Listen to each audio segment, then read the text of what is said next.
I think at the beginning he has given a detailed scientific report that should give South Africans heads up, and that by the end of May we might be rewarded to reach a stage, to get to stage 3. It's like a stick and carrot approach.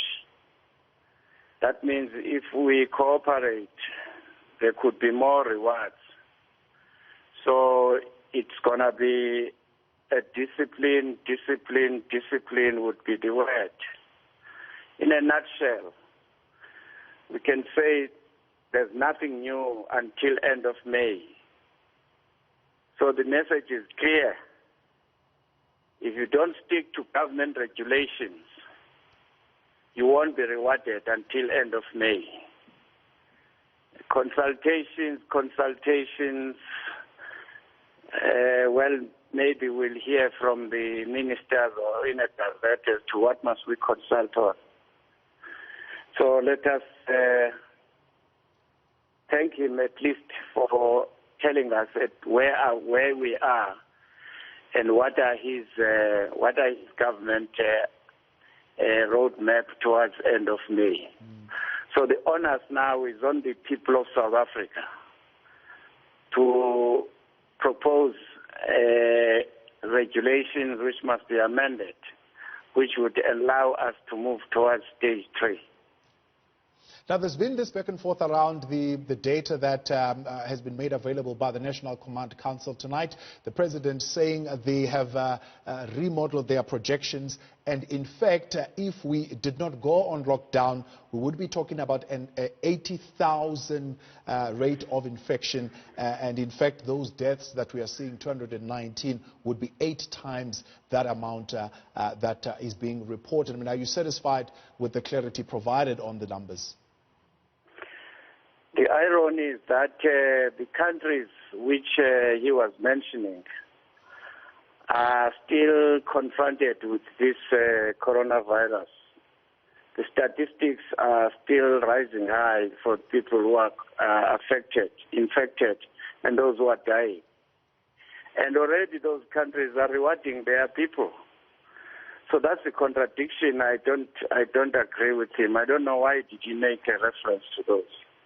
But be that as it may, we have no choice but to work towards normality by end of May. So you're saying the carrot stick approach is the way to go. How about what is your feeling as the UDM as far as certain parts of South Africa being open and others being left on level 4? What will be your submissions? Because I'm sure part of the consultation will be with political parties. I think we have to be careful about this approach, because we might start this process tomorrow, and then by end of May, the parts of the countries which are highly infected would have improved immensely. So I don't want us to have a blanket approach where we say if Western Cape today is worse, so we assume that by end of May it will still be worse. So we need to apply a flexibility approach or principle. Yes, I don't have a problem in rewarding provinces, for instance, like Northern Cape.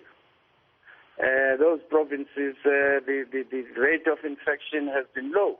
Why would you still lock them in the same way as you do in Gauteng, in Johannesburg, Gauteng, Cape Town, or Port Elizabeth, for that matter, as well as Durban? The opening up of the e-commerce sector and some parts of the retail business, particularly even as we remain on level 4 for the next couple of weeks, is that a welcomed approach as far as ensuring that we save the economy? Well, that is an ongoing setup. Anyway, the people of South Africa are already violating these regulations. So So you will find that some businesses are already operating, albeit illicitly. So you get liquor, you get cigarettes, you get clothes. So what's the big deal?